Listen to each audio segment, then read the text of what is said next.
bit of a specialist. He kind of is just overall a great pick, and in this case, a great ban.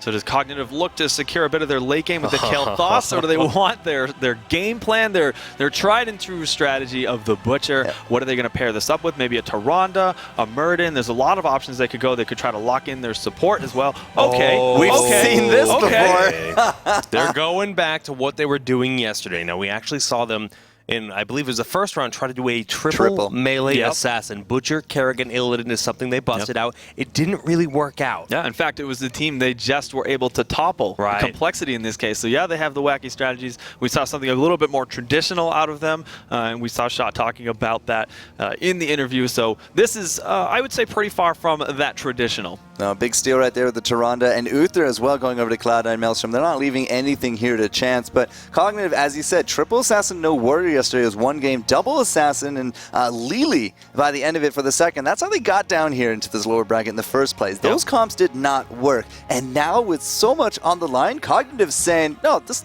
will work, don't worry. So really quickly, I want to pick your guys' brains, because picking Butcher Tyrande or Butcher Kerrigan is really scary, but do you think there's any risk of them losing Kerrigan? Do you think it might make a little bit more sense to try to grab Tyrande a bit earlier in the draft? You know, we saw Fan playing Kerrigan just earlier today, so there is the possibility that, especially considering the Tyrande is there, I realized, that was after the fact in that, but the potential is there. I don't think it's something completely out of the scope that Maelstrom would pick, so if that's something that's a big strategy they're looking to execute, yeah, they'll go for it. That Zagara ban is absolutely out of this world, because, hey, what happened when Complexity took on Cognitive with all those melee assassins? They went zone control, including the Maw from Zagara, those creep tumors for the early vision warning. Of course, gives Zagara that movement speed as well. So it's out. That's a phenomenal ban coming out of Cognitive. Yeah, there's no Void Prison because he's banned out, and no Maw because she's banned out. So when it comes to those snap call reactions, Brightwing is the next best response that we tend to see with the Emerald Wind, but she is very much kind of extinct at this point in time. I'm holding out hope at this point. Okay, Cognitive at this point, sort of given the choice of what warrior they're going to pick and also what Cloud9 Maelstrom is going to pick, very likely to be a Muradin on the other side, but Johanna, yes, and also the Kael'thas securing that late game. This is a Kael'thas as almost a last pick. Yeah. That hasn't happened yet. It's uncommon. It is crazy, right? That's for sure. Muradin will be picked up here on the side of Cloud9 Maelstrom. They have a lot of lockdown. That's a big roaming potential for the Tyrande, Muradin, and then Jaina, and Sylvanas will be the final pick. That Wailing Arrow could get a lot of value if those melees clump up, Kubi. Yeah, there's a lot of choices in terms of what they could have gone for this extra damage spot in the last pick. So they went for Sylvanas. It could have been a Vala, it could have been a Falstad. We've seen them run that in the past. So they're obviously looking to prioritize the silence over anything else. In particular, I think that can put a huge hurt onto the Butcher and Kerrigan as they dive in. If they don't have the abilities to have that huge aggression, all of a sudden they're starting to march forward, and then they're silenced out of position. The things get scary quickly. Yep. So if you do overextend into that, you could find yourself on the worst of the trades going back and forth. But early game, I mean, this is Cursed Hollow. There's a lot of roaming that's available to these guys. So the Butcher, really known for his roaming. Kerrigan, really known for her roaming. And how many inflexible or unmobile characters do we actually have for Cloud9 Maelstrom? Total of 3 right now. So in this early game, I would really expect to see Cognitive try to set up that, maybe perhaps just with the Kerrigan and the Butcher just going side by side. They set up 3 for the soak. And if that can get us a little bit of a level advantage, level 4, level 7, those are the kind of the big timings where you see tributes coming up, and they might be able to use those levels to their advantage for some curses. The other thing you have to consider is when the threat of the roam is that high, you can actually use that to your advantage and go into the mercenary camps and collect them. Because if you run through, grab maybe a couple packs of giants or bruisers, well, you're already scaring them into thinking that you're rotating. Yeah, if you put that threat, they will stay behind the wall. I believe that we have a game number 1 up and ready to go. So we're going to try to hop on into that. This is the lower bracket final. All right, guys. Game 1 here on Cursed Hollow. We're going to have Cloud9 Maelstrom from the left side with Caffeine, played by Muradin. Dunktrain on Uther. Fan going to be playing Sylvanas. K1 Pro on Tyrande, and iDream rounding up the team as Jaina. On the right side for Cognitive, we are going to have Iacona will be on the Malfurion. Sylaw on the Johanna once again. Galauron playing one of his favorites, that is Kerrigan. Hospital with the flex play on the Butcher, and rounding out the composition we'll have Shot on the Kael'thas. Riding sporting a golden tiger, no less. Oh, but there's a different tint, one of the darker tints for the golden tiger. The panther, the golden panther. The shiny panther? I don't know what it is, but it's a cool mount regardless. And all right, guys, this means a lot. Now, both of these teams have qualified for North America Regionals to represent, well, America. Sure. A little bit of a burden lifted, but not quite. Because they still want that huge piece of the prize pool. Not only that, but additional seeding for the future events. There's so much more on the line. Not only that, but the pride. Both of these teams want a chance to go up against Tempo Storm. And you talked about the huge piece of the prize pool. This is by far the largest prize event they've been in. I mean, $25,000 total. A lot on the lines. We have 4 members from Cognitive in this bottom lane just showing they want to bring the fight early. Did you see that haunting wave? As soon as he popped out, it was just like, hey, guys, Butcher's here. Butcher's here. 100% kind of been toppled. It's now 53 to 47%. You yourself can vote. Just use the hashtag HeroesWC and Cloud9 Maelstorm or Cognitive, respectively. So you guys can't see this, but Jake was he was circling the numbers and he was going, ooh, 100%. I thought you were actually going to add those 2 up and trying to tell me that. I was like, great caster math, Jake. Really nailing it down there. I am actually a professional when it comes to caster math. No one comes near my skills. All right. Bottom lane, we do have Kerrigan and Butcher continuously just kind of roaming between these 2 lanes, trying to find someone out of position. Murden's very hard to lock down. Not only is he a warrior with a large health pool, but he has the dwarf toss to get back into his dwarf hole. Okay, so Butcher once again is opting to grab the block at level 1, even though, we see it again, there's no big threats in terms of auto attackers. It's just about the damage mitigation. They're just trying to make sure they can keep the Butcher alive as long as possible. Anything else that's jumping out at me for heroics? I guess just Muradin, played by King Caffeine, is still looking for that reverberation for the attack speed slow. I like the response there from Cognitive. They lost Kael'thas in the bottom lane, and they just used Kerrigan and Butcher to take down 1 tower, and then Johanna rotated down to soak up the rest of the minions. Hey, Jake, look at this. This is exactly what you predicted would happen. Put a little bit of a threat down before the 2-minute mark, which is when the bruiser camps, or the siege camps in this case, will spawn. If you have the enemy team backed up and a little bit scared, that gives you a lot of time to get these mercenary camps uncontested. And when you consider that the tribute will be spawning within the next 20 seconds, having these giants down here is going to be a nice little bonus. The nice gravity laps connecting onto Cloud9 Fan, but the charge shouldn't be enough to lock him down as Haunting Wave's still available. Also a good response from Cloud9 Maelstorm too. They sent over the Sentinel just to check to see if they were there. They did see that, and they immediately moved forward and put a lot of pressure into the mid lane, trying to get some early damage in on those towers. That's the power of any of these kind of vision abilities like the Sentinel on Tyrande. It is going to be a bottom center tribute spawning here for the first tribute of this game, and these giants, they're not having the best of luck being locked down by Sylvanas. Double protective shields picked up. Hold on, Kael'thas actually getting isolated. The poison from the Envenom is going to be enough. That is a heavy loss to take just before the first tribute pops up. I imagine this will go uncontested by Cloud9 Maelstorm. They will grab the first tribute, as really the name of the game right now for Cognitive is to just soak after that takedown was happening. Yeah, if you don't have a hero that's down here in the bottom lane, you just kind of have to give it up. Now, Furin opted to stay in the top to ensure that soak, and level 7 right around the corner in favor of Cloud9. Okay, yes. That will keep Cognitive backed up for just a moment while they make sure they can try to get to that advantage back in terms of talent tiers. It's pretty even thus far, but it is 2-0 in terms of the takedowns in favor of Cloud9. Now, we talked about the rotations being very much scary in favor of Cognitive, but Cloud9 has had the response each and every time, and that is just the power of the lockdown between Uther and Tyrande. So it's very apparent that Cognitive is looking to have an early game advantage. Maelstrom's response thus far, especially being able to pick off Kael'thas early and sort of gain back that map control, is good. Has Cognitive done enough in this early game, Jake, do you think, to justify grabbing this composition? Not really. They've done a good amount of damage in the middle lane, so just getting that structural damage done, getting these bruisers, going to force a response out of Cloud9, but they're so ready. They have 3 members here, including Sylvanas, who can lock them down, and they're just handling these mercenary camps each and every time. Unstable poison grabbed by Fan on the side of Cloud9 Maelstorm. I think the rest of those talents are fairly norm for what we see. Hold on a second, Camel Pro with a bit of an overextension, and the hamstring was enough. Speaking of hamstring, we do have the increased damage on the next auto attack after that is cast, and since it resets your attack, it's a lot more burst damage for the Butcher. Yeah, this burst style that we've seen where you do the Ruthless Onslaught just followed by the Hamstring, then the auto attack, you can really blow people up quickly, but Kael'thas just got himself blown up, and now Caffeine with Fan pushing them off of this top lane boss. Yeah, not looking to overextend too much with the Kael'thas out there. So a good response from Cloud9 Maelstorm. Yes, they had that one takedown that fell their way, but they're still maintaining that map presence.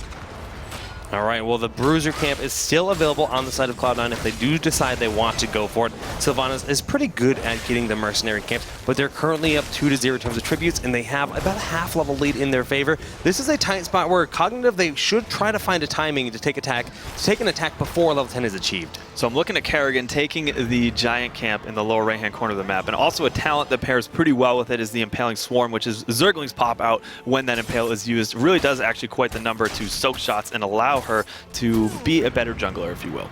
Yeah, it's actually just really cool to just, like you said, soak up the damage dealt by those enemy mercenaries, or the neutral mercenaries, if you will. But level 10 about to be achieved. This is going to set Maelstrom up so well to collect the first curse of this game. Yeah, they already have it. They've got to find something. They've got to make something happen. They've got the pressure already on with the two tributes already having been picked up with a level 10 advantage. This is going to be a very difficult defense. I would even go so far as to argue they should give this up, just defend the curse, and then look to try to take advantages a little bit further into the mid-game. Yeah, the Flame Strike just a little bit short, and now Shot is out of position. The Lunar Flare connects, followed by that Hammer of Justice and the Stormbolt. Kael'thas falling once more. Cloud9 is on fire. A good attempt from Glaurung to try to pull and stun over that, but there were too many heroes nearby. Yeah, the positioning for Kael'thas is going to have to get stepped up a little bit. There's been too many takedowns in the early game, and I think that's a good majority of the reason why Maelstrom is in the advantage they have. Not only in the map objective, as we can see the curse is applying a lot of pressure, but also takedowns and that single level.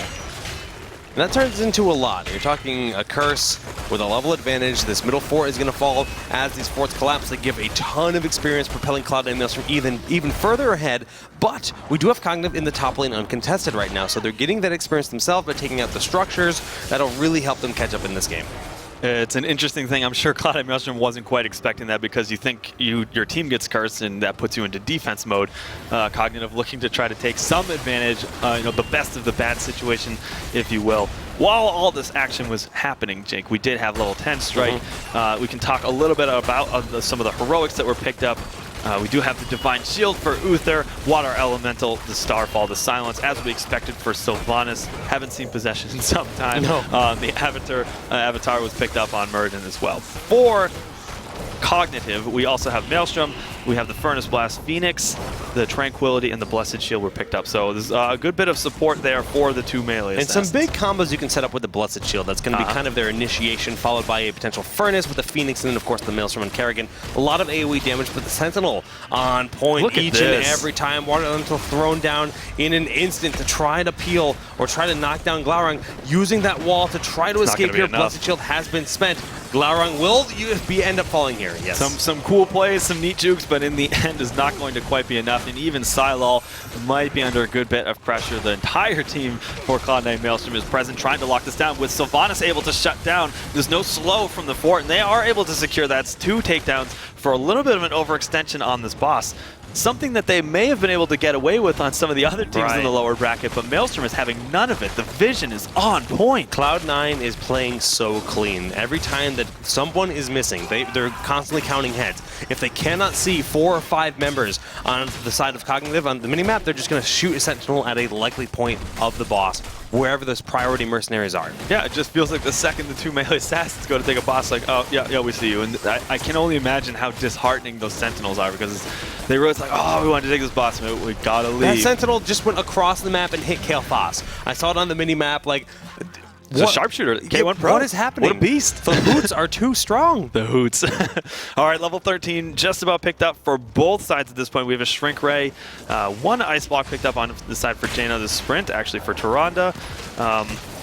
We do have the Evasive Fire, yes, which is the increase for the move speed. Actually, in this case, instead of having the slow on the trait for the enemy heroes, and also the increased damage on the Reverberation. All right, well, Sentinel did reveal that everyone is rotating up. Cognitive wants to contest this top boss, 13-14, even talent footing, but there is a boss wheeling away at the bottom keep, structure wall down here in this lane.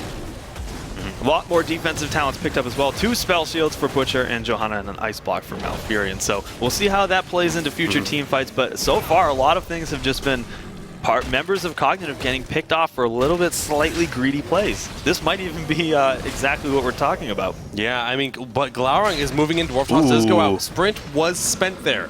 And we do see that the Sentinel will once again connecting onto Butcher, revealing positioning. We have all 5 heroes in the top portion of the map. The boss made it through the wall, but gonna fall at the fountain. Look at this, both teams trying to set up a party bush on either side there. And kind of amusing, Syolal all of a sudden pops out, and I think Dunk Train was like, oh, I didn't even know he was there. But they're gonna set this up into a play nonetheless. I like the defensive. Phoenix is just gonna force Maelstrom to back up. The silence is very much on point, and that is going to be what allows Kerrigan to get taken out. And Glaurung, now all of a sudden, the 2 melee assassins are out. That was their initiation. They have to back up. Yeah, losing those 2 melee assassins right there. The Sentinel will dismount Kael'thas. Nice gravity lapse will keep him safe, but this is going to open up the opportunity for this boss to be collected. The first boss of the game. Second boss of the game.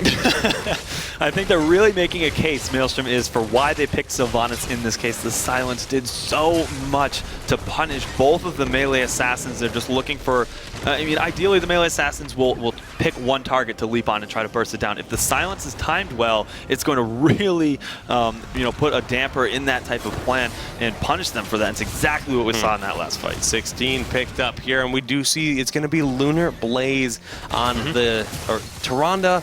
Additional damage output and mana refunded with that, really specking into that talent. Yeah, I'm just kind of waiting to see what Fan is going to grab on Sylvanas. I think that's probably the most contested tier for that hero at this point. I'm still making that decision. I feel like Fan is one of the players that likes to wait the most on picking up talents. He does, yeah. He's like, you're thinking about it, huh? Yeah, I'm thinking about it. I know you guys are checking that tab screen a lot. You want to know what I'm going to pick. All right, well, the boss going to make his way through this wall, throwing down a random root, but not going to be able to take down this keep. The next tribute is spawning here, and this could be the 6th in a row going the way of Maelstrom, as they very much do have that level lead. So difficult, it seems, for Cognitive to sort of punch through the map awareness that Cloud9 Maelstrom has. They tried to throw them off with the draft of the double melee assassin, but so far the map presence and their awareness of every single rotation that Cognitive is making has been thwarted every single time for Cloud9 Maelstrom. And it's just like, how disheartening does that have to be for Cognitive at this point? It seems like they have a crazy idea, but they just can't seem to find any places to execute it. It's tough, and it's going to be tough to defend this. They're getting very close to taking out that Muradin, but the Divine Shield there in time for him to heal back up, and it looks like he hasn't taken a scratch thus far. Fan was thinking about this for a long time. I think this next pickup makes a lot of sense. It is the Will of the Forsaken, which is kind of her own version of the Iron Skin that Johanna has. It is an unstoppable and an increase of movement speed, something I expect a lot of Sylvanas players will start to pick up in the future. It's just a great way to... There it is, right there. You guys see it, right? A great example of that and why it's such a strong ability. My gosh, the Water Elemental and the Wailing Arrow going down onto the Kerrigan. Butcher going to end up falling as well. That's the 2 melee assassins falling first. Once more, and Caffeine isn't afraid to get in that battle. Dwarf tossing himself out of there. It's looking like it's going to be 4 heroes, potentially all 5 falling on the side of Cognitive. Yeah, I think that is going to be it. It looks as though Maelstrom just, we're talked about so much about this momentum that Cognitive has, and it just, that felt like a giant slap from Cloud9 Maelstrom that just said, no, sit down. You guys need to learn a little bit of something about the experienced teams here from Heroes of the Storm. That was a convincing win. That's what I call clean. Very smooth play by Cloud9. Really just one stun with a just perfect timed second stun. The follow-ups were there. There was no rush, no overlap. The communication of Cloud9 really shining through. Okay, so that is going to be a victory for Cloud9 Maelstrom in Game 1 of the lower bracket finals.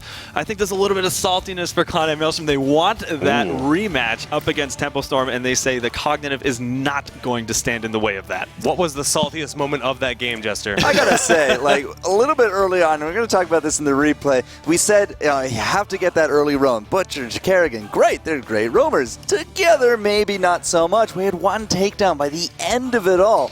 for Cognitive. And by the end of it as well, every single fort stood. We didn't get a single curse. So whatever early aggression that these guys were trying, it didn't quite work. And I think the saltiest moment, if you say it like that, is exactly what I'm about to show you here in this replay. Because, again, like they have such great engage, the Kerrigan, the Butcher. This was back at level 13, almost level 14. So we are on that talent tier equivalency.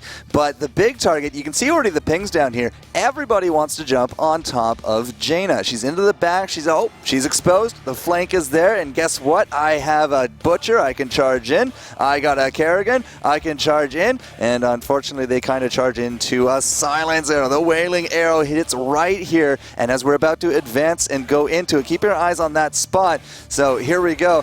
Here comes the charge. It's going to be iDream. It's going to be Kerrigan. Big Silence Arrow. Kerrigan goes in. Cannot do a silly thing at all. And Cognitive as well lose out the Butcher. The Furnace just comes out way too late. The heals are too good. And that is the big problem up against Sylvanas. They both got hit by it. They clumped up, so they charged in, basically just flailed around a bit, and got discombobulated from there. Yep. Big plays. It sounds like me getting off an airplane with my luggage, just kind of flailing around with silence. I don't know what's happening. Like one of those wacky balloon guys. So good to stretch.